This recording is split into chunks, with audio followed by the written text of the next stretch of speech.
দর্শক, স্বাগত জানাচ্ছি অমর একুশে গ্রন্থমেলা 2019 নিয়ে সময় সংবাদের নিয়মিত আয়োজন প্রাণের মেলায়। সঙ্গে আছি আমি রাশেদ বাপ্পি। আপনারা জানেন যে আমরা প্রতিদিনকার বইয়ের মেলার খুঁটিনাটি বিষয় যেমন তুলে ধরি, ঠিক এই অনুষ্ঠানে আমরা লেখক, প্রকাশক এবং পাঠকদের সঙ্গেও কথা বলি। আমাদের আজকের আয়োজন ঠিক তেমনই, তবে একটু ব্যতিক্রম। আমরা আজকে যাদের সঙ্গে কথা বলবো তারা বই মেলার সঙ্গে যেমন সম্পৃক্ত, বই মেলার সাংবাদিকতার সঙ্গে সম্পৃক্ত, একই সঙ্গে তাদের বিভিন্ন প্রকাশিত বইও রয়েছে। আমি একটু পরিচয় করে দিতে চাই। আমার সঙ্গে আছেন আহমদ মাজাহার, একজন লেখক ও গবেষক। আপনাকে স্বাগত জানাচ্ছি আমাদের আজকের আয়োজনে। আমার সঙ্গে আছেন আমাদের সবারই পরিচিত পারমিতা হিম। আমি পারমিতা হিমের পরিচয় কিভাবে দেব? আজ আমার হাতে যে মাইক্রোফোন, সেই মাইক্রোফোনে আপনিও কিন্তু প্রতিদিন বইমেলা কাভার করেন, তবে আজকে আপনি আমার সঙ্গে আছেন আপনি অতিথি হিসেবের। কারণ হচ্ছে আপনি শুধু একজন উপস্থাপিকা কিংবা একজন সংবাদকর্মী নন, আপনি একজন লেখিকা। আপনাকে স্বাগত জানাচ্ছি আমার অনুষ্ঠানে। আমার সঙ্গে আছেন ইকবাল খন্দকার। আপনি একজন উপস্থাপক, আপনি বইমেলা কাভার করছেন দীর্ঘদিন থেকে। আপনি আছেন এখন বেসরকারি টেলিভিশন এসএ টিভিতে। আপনাদের সবাইকে স্বাগত জানাচ্ছি আমাদের অনুষ্ঠানে। আমি শুরুতে যাব আহমদ মাজাহার, আপনার কাছে। আপনি তো দীর্ঘদিন থেকে বইমেলার সঙ্গে সম্পৃক্ত। 2006 সাল থেকে বইমেলার পারিপার্শ্বিক বিষয় নিয়ে আপনি কথা বলছেন টেলিভিশনে। আমি একটু জানতে চাই, বইমেলার বর্তমান অবস্থা কেমন দেখছেন? আগের তুলনায় এখনকার শুধু কি নান্দনিকতা বা বৈচিত্র্যময়তাই এসেছে, নাকি গুণগত পরিবর্তন আপনি দেখতে পান?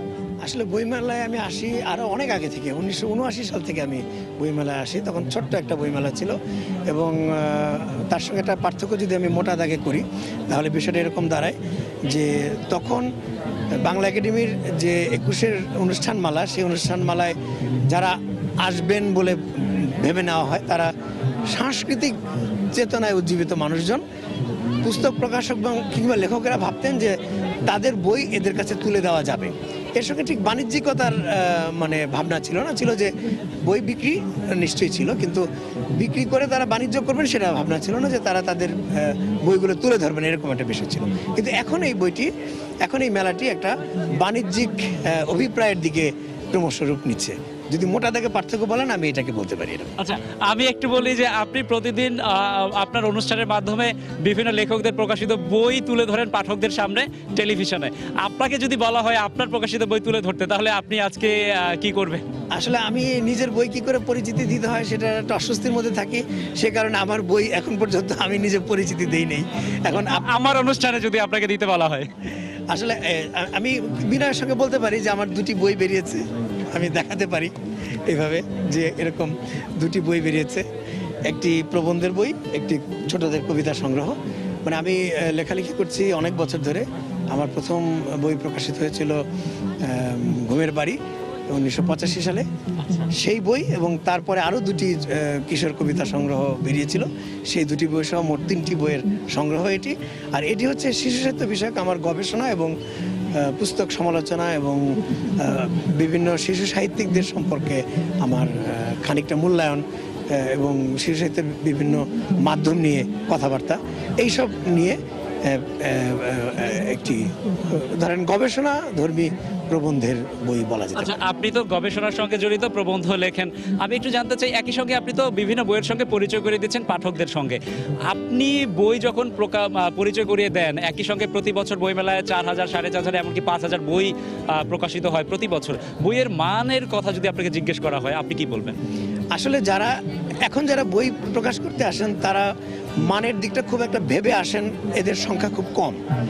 এমনকি প্রকাশকদের মধ্যেও গ্রন্থ সংস্কৃতি বলে যে কথাটি আছে, সেটি খুব কম সংখ্যক প্রকাশকেরই গ্রন্থ সংস্কৃতির সঙ্গে মানে গভীরভাবে যোগ আছে।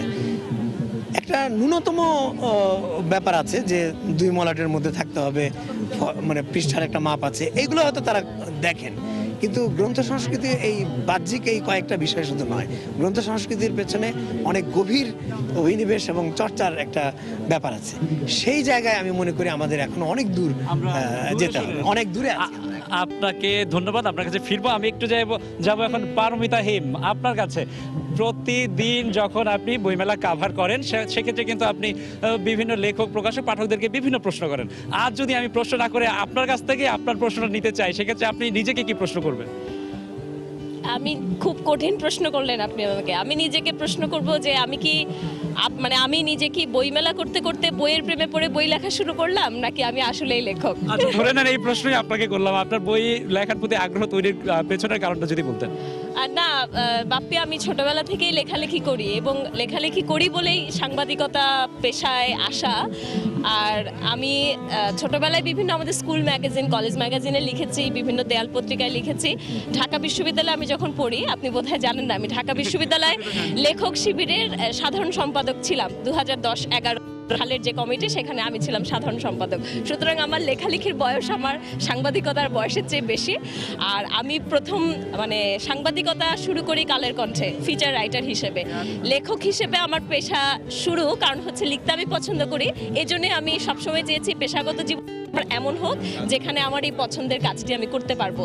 আর এই কারণেই হয়তো, বিশেষ করে পড়াশোনা সাহিত্যের প্রতি আগ্রহ থাকার কারণেই হয়তো সময় টেলিভিশন আমাকে এই বইমেলা 5 বছর ধরে কভার করতে দিয়েছে, আমার তাই ধারণা। আচ্ছা, আপনাকে ধন্যবাদ। আপনার হাতে বই আছে, বইয়ের পরিচয় বা বই সম্পর্কে জানবো। তার আগে একটু ইকবাল খন্দকার, আপনার কাছে জানতে চাই, আপনি নিজেও তো বই মেলা কাভার করেন।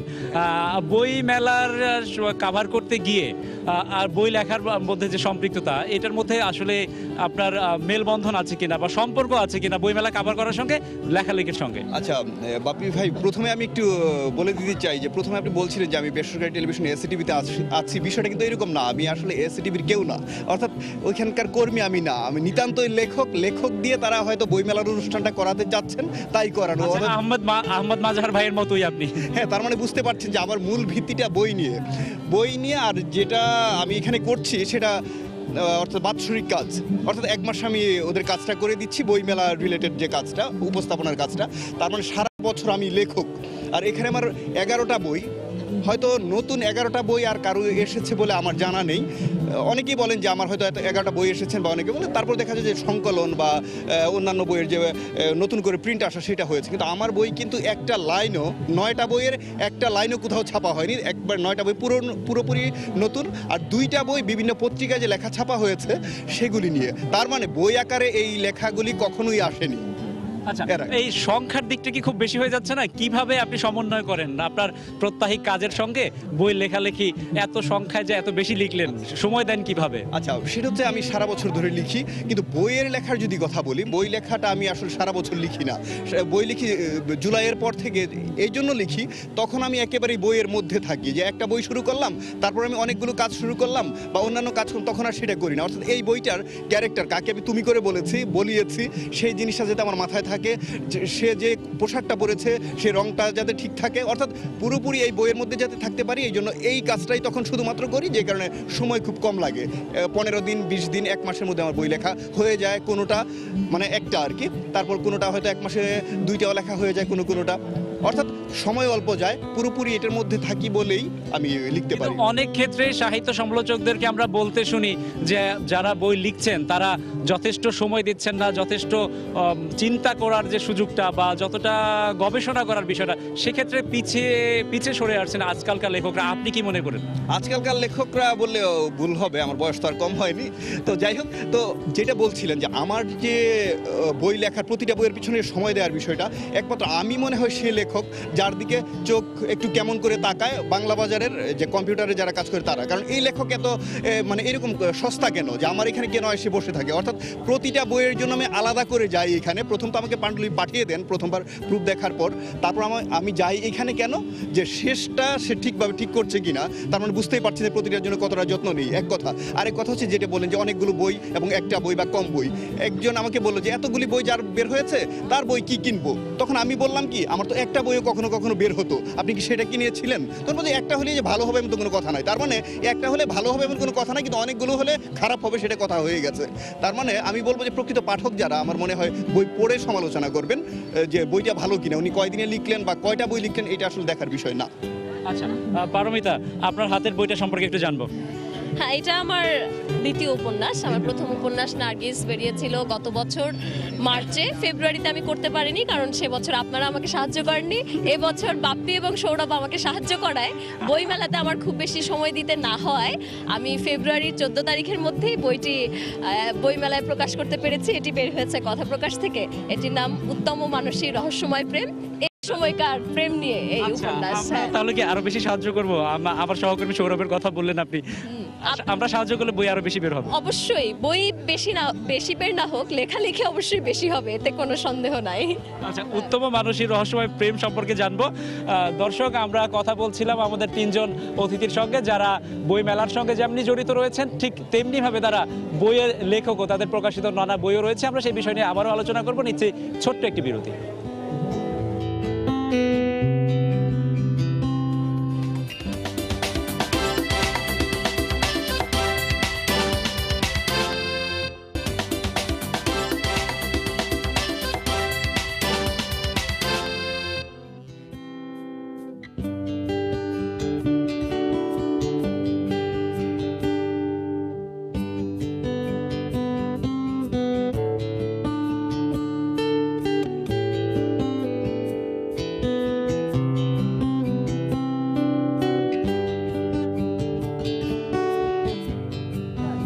দর্শক, আবারও স্বাগত জানাচ্ছি প্রাণের বইমেলায়। আমরা কথা বলছিলাম তিনজন অতিথির সঙ্গে যারা একাধারে বই লেখক, একই সঙ্গে বই মেলার সঙ্গে সম্পৃক্ত। তবে সেই বই মেলার সাথে সম্পৃক্ততা তাদের সাংবাদিকতার সূত্র ধরে, যদিও দুজন আছেন যারা মূলত সরাসরি সাংবাদিকতার সাথে জড়িত নয়, শুধু বই মেলার সময়টাতে তারা বই মেলার প্রোগ্রাম উপস্থাপনা করেন। আমি যাব আহমদ মাজহার, আপনার সঙ্গে আবারও যেতে চাই।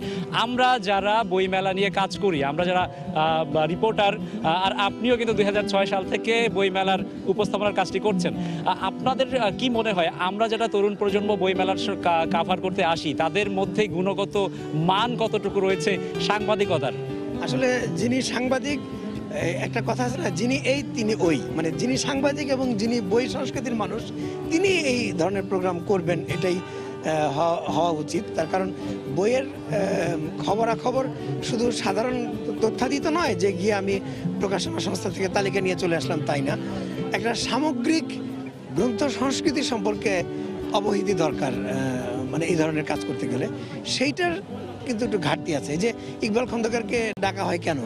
এই কারণে যে ইকবাল খন্দকার বইয়ের সংস্কৃতি সম্পর্কে জানেন। কেন পারমিতাকে দায়িত্ব দেওয়া হয় সময় টিভি থেকে? তার কারণ সময় টিভি জানে যে পারমিতা বইয়ের জগতের সঙ্গে যুক্ত। অর্থাৎ বইয়ের সংস্কৃতির যে নানা অন্তঃস্রোত আছে সেগুলো যার জানা, তিনি এই ধরনের সাংবাদিকতা করতে পারবেন। এবং অনেকটা এই অনুষ্ঠানের সঙ্গে আমার যুক্ত হওয়ার কারণও অনেকটা তাই। আমি যেহেতু বইপত্র নিয়ে থাকি, আজকে থেকে নয়, বহু বছর ধরে আমি একসময় লাইব্রেরি কর্মী ছিলাম, আমি বই সংগ্রহ করেছি, বই লিখেছি, নানা ধরনের বই সম্পাদনা করেছি। তখন টেলিভিশনের লোকজন মনে করেছে এই লোকটা হয়তো বই সম্পর্কে কথা বললে লোকে বিশ্বাস করবে, এই আমাকে দায়িত্ব দেওয়া হয়েছে। জিনিসটা অনেকটা এরকম আর কি। তো সাংবাদিকতাও লক্ষ্য করবেন যে নানা ক্ষেত্রে এক একজনকে দক্ষ করে তোলা হয়, এক একটি ক্ষেত্রে যিনি বেশি দক্ষ হয়ে ওঠেন তিনি সেই সব বিষয়ে জানতে পারেন। অনেকটা এইখানেও সেরকমই হবে।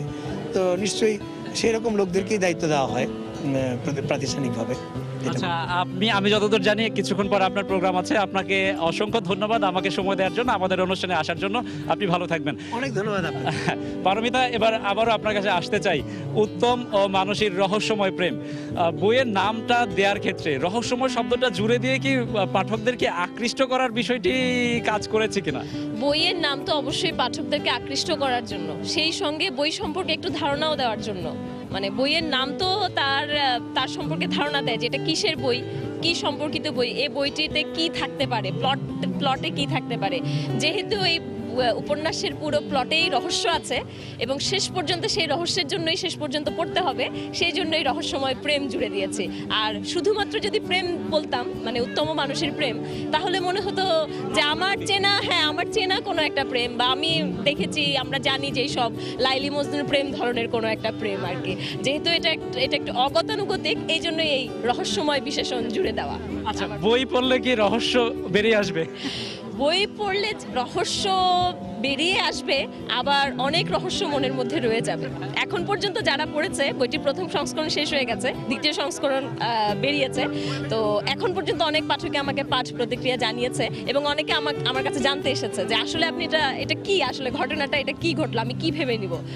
আমি বলেছি যে আপনি যেভাবে এই রহস্যের সমাধান করেন, আপনি সেটাই ভেবে নেবেন। আচ্ছা, প্রথম যখন উপন্যাসটি লিখলেন নার্গিস, তারপর অনেকে আপনাকে নার্গিস বলে ডাকা শুরু করলো, এবার কি মানসী কিংবা উত্তম কিংবা কাকলি কিংবা আফসানা, যে গল্পের যে কথক তার নাম আফসানা, সে এভাবে বর্ণনা করছে। এটির একটি কারণ আছে বাপ্পি, কারণ আমি উত্তম পুরুষে লিখে থাকি। আপনি খেয়াল করবেন আমি বেশিরভাগ লেখাই উত্তম পুরুষে লিখি, অর্থাৎ যেখানে আমি আমার একটা ঘটনা দেখা বা আমার বান্ধবীদের ঘটনা কিংবা আমি যে মানে ঘটনায় আছি সেভাবে লিখছি। এ কারণে হয় কি মানুষ অনেক বেশি রিলেট করে। আর আমি আমাকে নার্গিস ডাকা কিংবা মানসী ডাকাতে আমি কোনো ধরনের রাগ করি না, কারণ আমি মনে করি যে আমি এতই ভালো লিখেছি পাঠক ভেবেছে যে এটাই আমি, যদিও এটা আমি না। হ্যাঁ, আপনার বইয়ের ভাষা নিয়ে একটু আমি আসবো, তার আগে আবার যেতে চাই ইকবাল খন্দকার আপনার কাছে। আপনি যে বইগুলো লিখেছেন তার মধ্যে আমি দেখলাম যে উপন্যাস হয়তো দুটি, একটি এবার যে 11টি বের হয়েছে, এর মধ্যে একটু আমি সংখ্যাটা জানতে চাই, মানে কোন ধরনের বই এবং কয়টা? হ্যাঁ, 11টা বইয়ের মধ্যে উপন্যাস 9টি আর 2টি গল্প। মানে যেটা বলছিলাম আমি যে একেবারেই একটা লাইনও কেউ পড়েনি, এতটাই নতুন। সেটা হচ্ছে উপন্যাসগুলো একবারে জুলাই থেকে জানুয়ারির মধ্যে আমি লিখেছি 9টা বই। আর যে 2টা বই গল্প, সেই 2টা বইয়ের কিছু গল্প পড়েছে পত্রিকার মাধ্যমে, কিন্তু বই আকারে এর আগে কখনোই আসেনি। আচ্ছা, আমি দেখলাম যে বইগুলো লিখেছেন এর মধ্যে কিশোরদের উপর ভিত্তি করে বইগুলো বেশি। একটু বলবেন কি কিশোরদেরকে আপনার পাঠক হিসেবে আপনার কেমন মনে হয়, এবং কিশোরদেরকে কেন আপনি আপনার লেখার উপযোগ্য হিসেবে করে নিলেন? না, কারণ পারমিতা হিমরা কিশোরদের নিয়ে লিখছেন না, এই জন্য ভাবলাম যে দায়িত্বটা বেড়ে গেছে, এই জন্য আমি লিখছি। এটা একটা বিষয়। আরেকটা বিষয় হচ্ছে যে আমি যদি একেবারে লেখক হিসেবে একবারে কি বলে পেশাদারিত্বের জায়গাটা দেখি, আমার মনে হয় কিশোরদেরকে ধরা উচিত। হয় না, কিছু কিছু হয়তো প্রোডাক্ট বাজারে আসলো, কোন শ্রেণীকে আপনি ধরবেন, এটা একটা বড় বিষয় হয়ে দাঁড়ায়। এই জন্য আমার যে কিশোর পাঠকগুলো আছে আগামীতে ওরা বড় হয়ে যে কিশোর বেলার যে প্রেম যেমন ভোলা যায় না, লেখককেও ভোলা যায় না আমার ধারণা।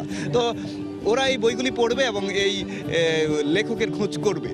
আচ্ছা, এই কিশোররা যখন বড় হবে তখন বড়দের মতো করেও তো আপনাকে যখন খুঁজবে, তখন তো বড়দের মতো করে আপনার বই লাগবে। আপনি বড়দের জন্য তাহলে তো বই লেখা আরো উচিত। হ্যাঁ, আমি 3টা বই কিন্তু বড়দের আছে। যেমন একটা বই হচ্ছে তালাক প্রাপ্তা, আর আরেকটা বই হচ্ছে তোমার জন্য প্রার্থনা, আরেকটা বই হচ্ছে সুইসাইড রুম।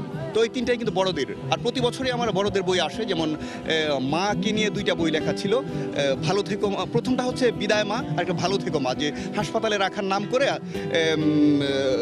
কি বলে বৃদ্ধাশ্রমে রেখে আসে একজন মাকে, সেই গল্প নিয়ে উপন্যাস ছিল বিদায় মা। সেটার সেকেন্ডারি মানে পার্ট ছিল ভালো থেকো মা। তো তারই ধারাবাহিকতা একই প্রকাশনী থেকে বর্ষা দুপুর থেকে এসেছে তালাক প্রাপ্তা, তাম্রলিপি থেকে এসেছে তোমার জন্য প্রার্থনা, আর মেধা পাবলিকেশন থেকে এসেছে সুইসাইড রুম। এই 3টাই বড়দের। অর্থাৎ সে যদি কিনে নিয়ে রাখে এখন, ভবিষ্যতে বড় হবে তখন পড়বে। আচ্ছা, আপনাকে ধন্যবাদ। পারমিতা, আপনার কাছে আবার আসবো আমি। একটু প্রসঙ্গ যে পূর্বের প্রসঙ্গে যদি ফিরি, বইয়ের ভাষা, মান ভাষার বাদ দিয়ে যদি আমরা আঞ্চলিক বা মানুষের কথার ভাষা, যেভাবে আমরা মৌখিকভাবে কথা বলি, সেই ভাষাগুলোতে যখন আমরা ঢুকি, আপনার কাছে কি মনে হয় দুই ভাষায় বইয়ের সাহিত্য চর্চা, আপনার মূল্যায়নটা যদি বলেন?